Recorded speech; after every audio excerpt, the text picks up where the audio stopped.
people. So it doesn't happen always that I have both my little sweethearts with me on my lap, and they are my little. I mean, stress busters. Yeah. Otherwise, life can get quite stressful, right? And of course, in return, we need to keep their cage clean, feed them, this that.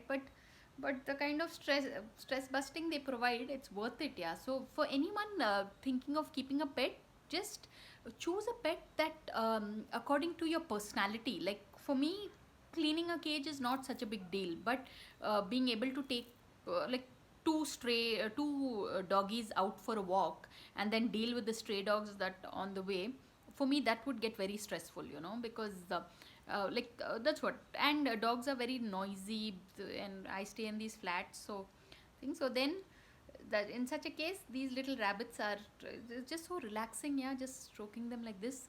So I would strongly suggest that in case you're feeling low, try getting yourself a low maintenance pet. And the way I see it is rabbits are pretty low maintenance. Yeah, I mean, not just in terms of the expenses involved, but also they are not very loud, noisy. They don't expect you to take them out twice a day and all. Of course, dogs have their own charm and appeal. That is, dogs, you need, I think, lots of people in the house when you have dogs, because then someone can take the dog out sometimes. So but yeah, with rabbits, it's for me, even cleaning their cage is very therapeutic. Like I just do it like I'm doing room service or something for them. And someday, who knows, someone might do the same for me, like but yeah, this is also some kind of good karma, because I love them.